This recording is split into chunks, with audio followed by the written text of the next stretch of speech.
there are plenty of data providers in the space, but there are not any besides Space and Time that are actually cryptographically proving the data we're providing and saying, hey, we can actually, you don't have to trust us.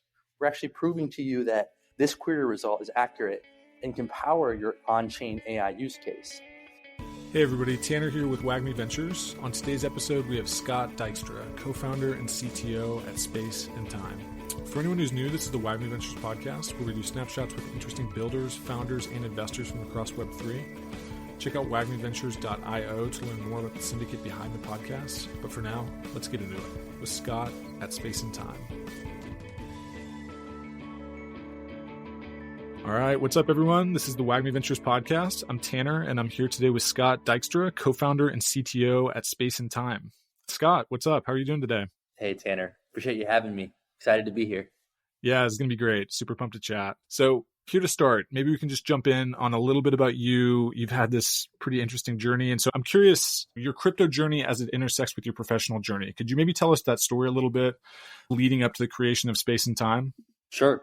Yeah, I spent a decade in the cloud data warehousing space working for a publicly traded company called Teradata, building data warehouses for the Fortune 500 and centralizing the world's data into these analytic black boxes controlled by large corporations. We were trading crypto and writing smart contracts in 2020, my co-founder and I, during COVID, and we saw a huge opportunity to build an on-chain database, a ZK-proven database that acts like an oracle in the sense that it provides cryptographically proven or cryptographically truthful blockchain data or off-chain data to smart contracts, but gives full expressive SQL database style access to the entire chain history. And we were looking at different Oracle networks and the incredible problems that they solved with DeFi. We started thinking, okay, like Oracle networks bring price feeds to smart contracts and bring simple aggregated data points. But if we really want to make smart contracts smarter, we're going to need what essentially feels like a database,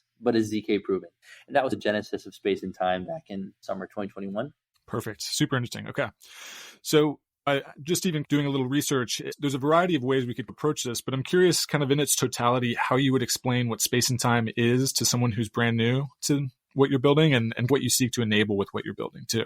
Yeah, Space and Time is a database of all of Web3's data that provides ZK proofs to clients that need it against queries on that data. So any client, on-chain or off-chain, whether it's an application off-chain that needs to power some analytic dashboards or a smart contract for a DeFi protocol on-chain, regardless of who the client is, they need to query accurate, trustless blockchain data and have cryptographic confidence that the data we're providing hasn't been tampered, hasn't been manipulated. Especially on-chain, when you're building DeFi, there's a large incentive for bad actors to want to manipulate data in order to therefore manipulate DeFi protocols downstream. Like if you're trading derivatives on chain, you need to be confident that the derivatives prices are accurate, as an example. So we provide a database of all of Web3's data, as well as cryptographic confidence that the queries against our database have not been tampered and the underlying data hasn't been tampered.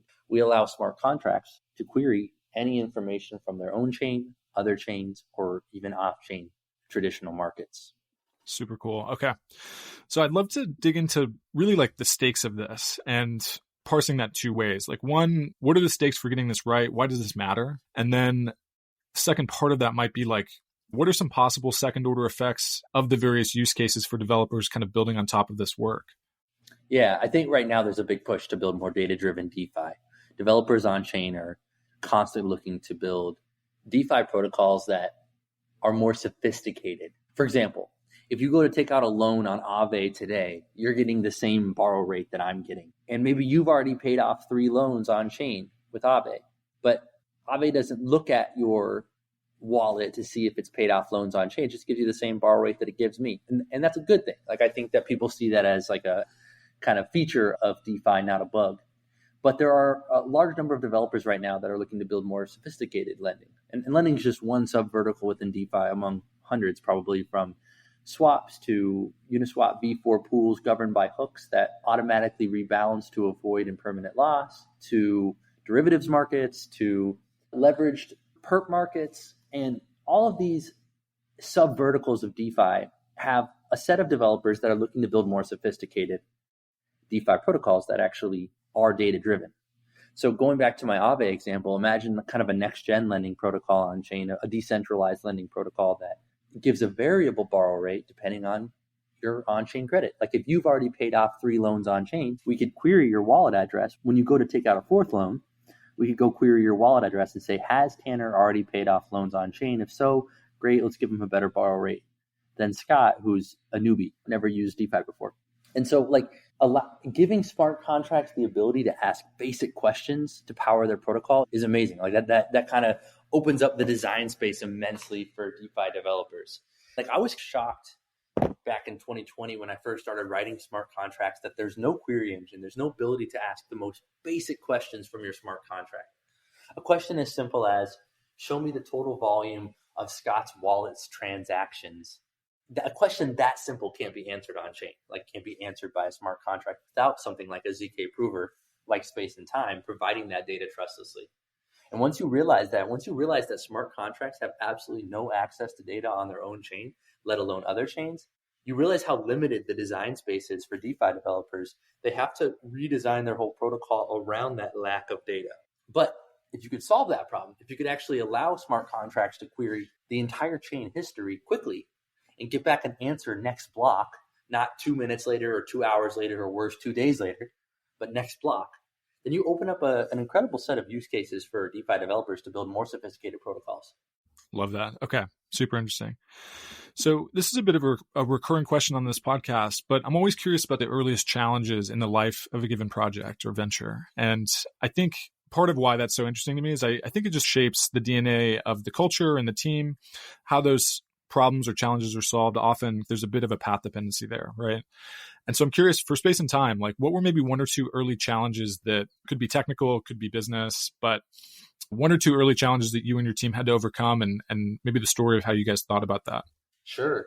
Yeah, I think there was a ton to overcome around our ZK prover. This is totally white space and an area that never really been done before. In fact, so native, so nascent, I should say, or so early that we were able to patent our ZK prover once we did solve these challenges and kind of patent our ZK circuit because no one had ever crossed this threshold before or ever took on these ZK circuit challenges. We had to design from the ground up a novel new ZK circuit for SQL, something that could actually ZK prove the different functions that SQL queries execute, things like joins, where clauses, filters, projections, arithmetic, group by aggregations, typical data processing with SQL.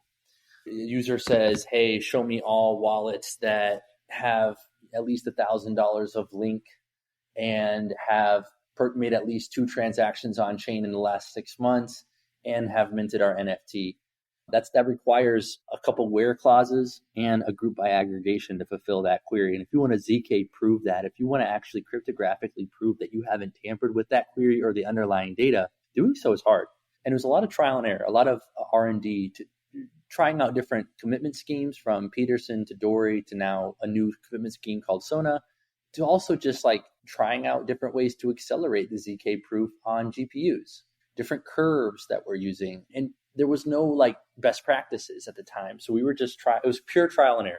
Let's try curve 1 paired with commitment 2. Try curve B paired with commitment C and see what works best. And that was very painful in the early days. So we were literally just had a theory of the best way to approach this problem. And we had to try out a few different cryptographic primitives against that theory to see what would work. And thank God we got to a point where it worked really well, where we got performance down to sub-second query time and 10-second query time for larger queries, sub-second for smaller queries. But it was painful to get there. So we had to try a bunch of different things and see what worked out. And then on the other side, we were trying to build a data warehouse that could handle chain data from, 12 different chains at least. And if you think a couple of terabytes per chain, we're talking 25 terabytes all in at least and growing, right? That's 25 terabytes today. That'll be 50 terabytes in 2 years or 100 terabytes in 3 years, right? So the scale of the data that we needed to collect in ZK Prove was immense. Typical cloud enterprise data warehouse scale, that 25 to 100 terabyte scale, which is not affordable, nor is it efficient, nor is it easy to manage. So like building an indexer that can handle that volume of data and a data warehouse that could process that volume of data cryptographically, along with our ZK proofs, was really challenging and took a lot of R&D. We failed a lot in the early days. Like we built an initial version of our indexer that kind of sucked, to be honest, back in 2022. And we had to completely rewrite the whole thing in 2023. And man, glad we did. Yeah, fascinating. Okay. Hey everybody, quick thing here. We're excited to announce WAGMI Advisory, your home for all things fundraising, hiring, and partnerships. This is all about supercharging your project with the WAGMI network consisting of over 20,000 executives, investors, and builders in crypto, all ready to come alongside your project to help it succeed. Get in touch at team@wagmiventures.io to learn more and figure out if WAGMI Advisory is the right fit for your project. Now, let's get back to the show. So, flip side of the challenges question that I'm always interested in is the surprise question. So, if challenges are maybe a little bit negative connotation, I think surprises has a little bit more of a positive connotation and kind of speaks to really like any tailwinds that you weren't expecting, any serendipitous lucky breaks. I'm always just curious if anything, and the answer might be nothing. You saw this coming all along. You saw the opportunity and just executed. But along the journey, I'm always curious if there were any surprises that mattered and have made a difference to space and time. Can you speak to that a little bit? We've been really lucky and really surprised on the team we've been able to hire. I don't know if it's luck or I don't know if it's something we did, but we've been really lucky on bringing in really talented ZK folks from across the ecosystem, from a lot of popular Web3 projects and layer one blockchains that we recruited from. And that lent itself to a really impressive code base that came out of those hires. That was a huge kind of tailwind for us that we were surprised to. There was a moment in time where a lot of teams were really struggling to hire in the Web3 space, just given that there was a mismatch between talent and demand. And we somehow overcame that and built an incredible team that lent itself to like some incredible technology. And so now we have to transition from, okay, well, we built this insane tech team. We built insane tech. We've delivered it to the market. Now we have to grow our community, right? Like, you know better than anybody that it's almost more important to focus on community than even the tech right now in Web3. You could have the most insane cryptographic primitives that you've developed from the ground up, but if the community's not there to support it, you're going to struggle. Like case in point, Starkware, who I think has built some of the most legendary Snark and Stark based cryptographic primitives in the space. So like the next headwind we're facing is like, okay, how do we take that same level of talent into the community? Like, how do we onboard community managers and like meme lords and start to like really grow the community? Yeah. Now that we have an incredible tech team. Yeah, that makes a ton of sense. And it's fascinating how it can evolve over the life of the organization, right? What mattered at one point can change over time. So super interesting. I think I'm curious. I'd love to take a step back and ask some broader questions about the space. But before that, I think one question I have for you is what personally gets you most excited as you think about the trajectory of what is being built at Space and Time, maybe from a roadmap perspective, but also maybe from like a curiosity perspective, in the sense of maybe angles you think may become more important over time? Yeah, I've been pretty obsessed with the AI crypto or AIX blockchain crossover subvertical. And I'm really excited about the future that Space and Time can deliver for AI agents that are transacting on chain. 10 minutes ago or 5 minutes ago, we talked a lot about like ZK proofs that we've developed to provide smart contracts data from their own chain. Like powerful SQL database with ZK proofs to prove to smart contracts that the data we're handing the smart contract hasn't been manipulated. But what's even more exciting is taking that a step further and doing the same thing for AI agents. There are so many teams right now that are raising healthy rounds to build some type of on-chain AI, right? Whether it's decentralized compute, whether it's AI agents that transact in DeFi, or whether it's like LLMs on-chain, like basically blockchains that host AI VMs. There's a lot of excitement and development in the Space and Time can sit back at the edge of this market and say, all right, well, who needs data? Like all of these machine learning models, all of these LLM use cases that are popping up right now require a very large volume of data, either for training, fine tuning, or even just usage in production. Like if, for example, something funny here, like if you wanted to build your own, I don't know, AI agent, your personal AI assistant that buys meme coins for you, for example, that's like a funny example. Like you wanted to write a little agent that automatically looks at meme coins that meet a certain threshold for market cap and volume and active wallets. And then from there, an LLM that kind of determines how memeable the name of the coin is and maybe automatically purchases the coin if it's a really funny name.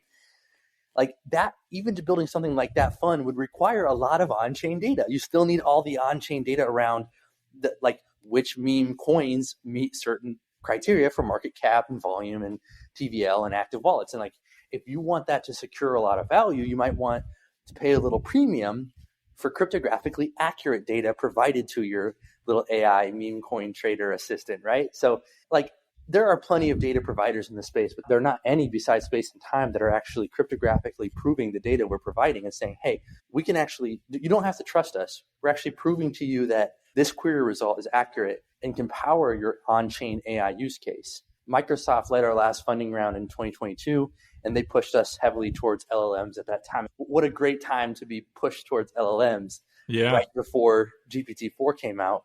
And we were doing a lot of work with Microsoft throughout 2023, co-engineering with them. And we saw a huge opportunity to provide data to agents. And then as that market grew within Web3 and started to blossom, this is perfect. Yeah. AI agents need data just as much as smart contracts need data. And today, smart contracts have no access to data and AI agents have no access to data. We can fix that. Super interesting. Okay. Love it. So let's take that step back. I'd love to ask some questions maybe about the space more broadly. And the first question, I hope doesn't sound like a bummer, but it's not intended to be. I'm always curious about, from your vantage point, what mistakes do you think that teams can sometimes make when building within crypto that may be valuable for others to learn from your perspective on? So obviously not naming names, just like general failure modes, things people overlook or forget or find out too late are important, just generally mistakes. Yeah. The thing we probably messed up the most is just building things internally that we could have pulled off the shelf if we had known better.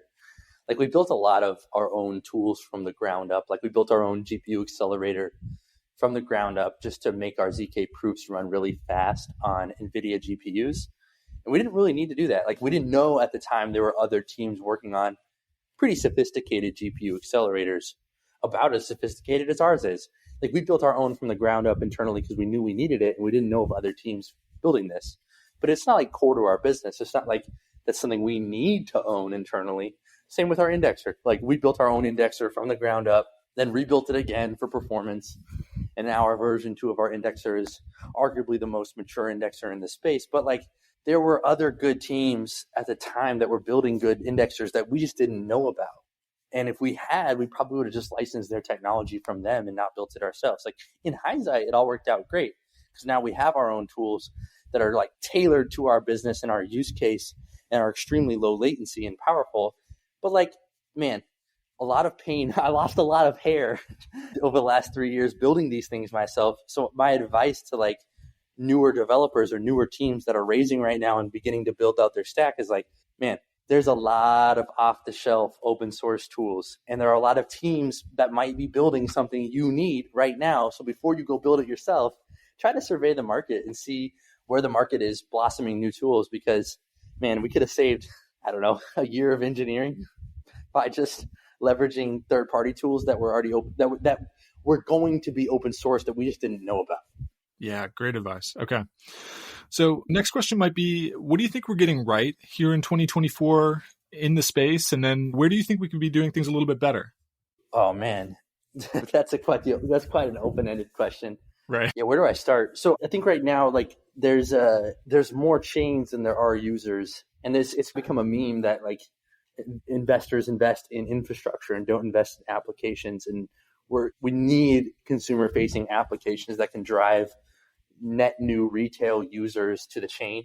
So that's like an area that I'm excited to see more evolving around AI, right? I think AI presents an opportunity for us to improve the user experience and build new consumer-facing applications on chain that weren't possible prior. And maybe that can onboard another set of users. And maybe that set of users will be AI agents too. Like you might onboard the next million users and the next billion AI agents helping those users transact on chain. Yeah, that's one area. Another area is like, I think that there's a lot of, what's the right word, grifts around the AI space in crypto right now. Like there's a ton of teams that are building some kind of decentralized AI network that frankly like makes no sense. And I think they're shilling these ideas to investors that are really not like going to be fruitful at all, that like don't make any sense. Like at the end of the day, developers are still going to go use GPT-5 when GPT-5 comes out. And so you build these decentralized networks that run open source models that are subpar, and you'll get developers that'll just go straight to closed source proprietary models like GPT-5. And so I think there's a lot of fluff in the AI crypto space right now of like teams that are just building something that no one really needs. And we've seen that's not unique to AI and crypto, right? We've seen that for the last decade in the Web3 space of like incredibly badass PhD grade teams writing a lot of code, building incredible technology, not intending to grift, intending to actually build something useful. But the problem is it's just not what developers or what users want will ultimately be GPT-5 when it comes out. Just some anecdotes from my perspective, like I don't have strong opinions here, but I'm always laughing at the latest funding round of like some AI and crypto project that I know probably no one is going to use. But that's not to say that all of them are that way. There's some really exciting projects that I'm personally thrilled about that are going to be very useful and actually create new PMF for blockchain in this generative world we're walking into. Yeah, I love it. I actually love that notion too, that sometimes teams aren't intending to intentionally grift, right? Like it could just be, as some for sure are, right? But like there is some segment of teams that are just not dialed into what users or developers want and mistakenly build the wrong stuff. And that ends up being a misallocation of capital and time and et cetera. So I think that's actually really an interesting take. Okay, so my next question might be, I'm curious just your most generalizable advice for founders within the Web3 space, right? And one way of getting at this might be if you could go back time machine style to an earlier version of yourself at the beginning of the space and time journey, what advice would you want to impart to that version of yourself from your more seasoned, wiser self now?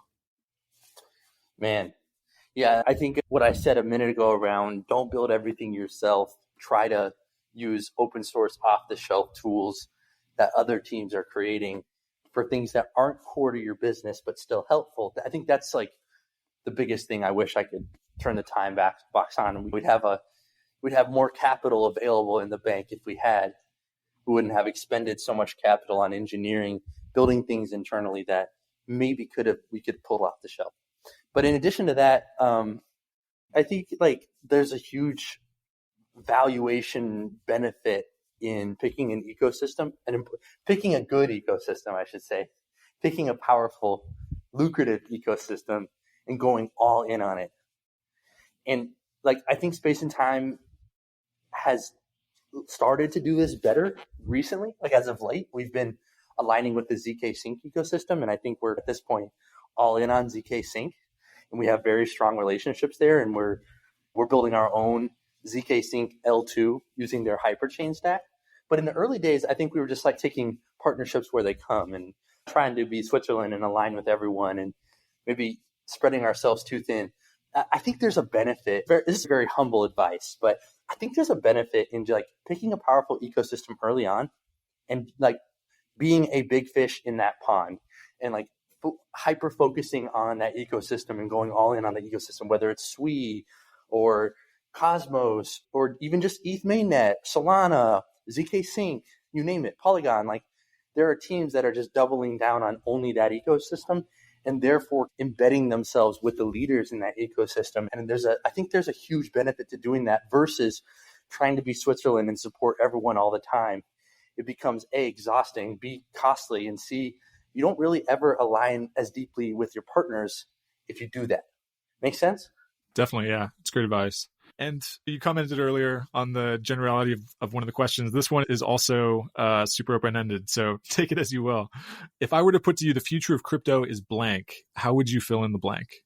Oh, man. The future of crypto is incentivizing. The future of crypto is there's two things. World's greatest speculative store of value and a second PMF securing, like being the antithesis to generative AI. The future of crypto is incentivizing LLM training, incentivizing like federated training, but also securing things that are not synthetic, like securing deepfakes, securing content that was created by humans, verifying real humans, validating that my private key is from a real human, that my transaction was created by a real human, that my piece of content was created by a real human, but also incentivizing the creation of new models, incentivizing the creation of the training of LLMs from open source data sets, incentivizing the collection of those data sets, i.e. grass. The future is twofold. One, helping us build AI, incentivizing the communal development of new AI, and then also securing us against that new AI, right? Securing us against deepfakes, proving what is real, proving authorship, provenance, ownership, origin. Where did this content come from and who made it?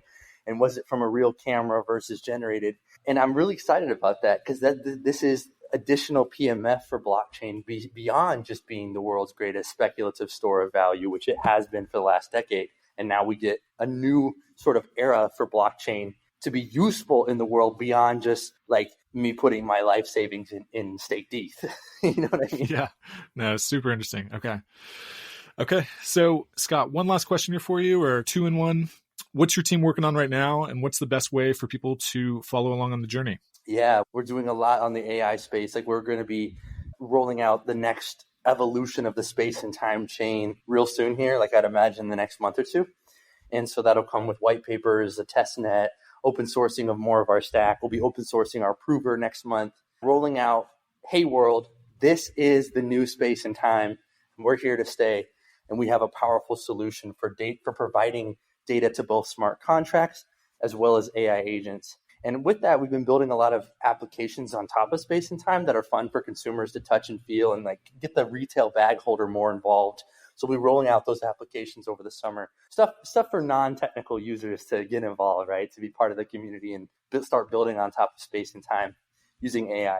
You can follow us on Twitter at Space and Time DB. You can log in for free, create a trial account, start using space and time and writing queries and using AI prompts to generate your queries at app.spaceandtime.ai. Just connect a wallet and go. You'll be shocked at kind of the fun user experience we've created and a new way to look at blockchain data. Amazing. Scott, thank you so much for the time. Fascinating stuff you guys are working on. And I can't wait to keep following along myself and just, stay along for the journey. So thanks again and have a great rest of your week. Awesome. Thanks for the time, Tanner. It's been a blast. All right. Thanks, Scott. Bye-bye. Hey, everybody. Thanks for listening. If you enjoyed the episode, go ahead and maybe give us a good 5-star rating and subscribe wherever you're getting your podcasts so you can get all the latest conversations with the most interesting crypto founders, investors, and builders from across the world. Thanks so much. Have a good one.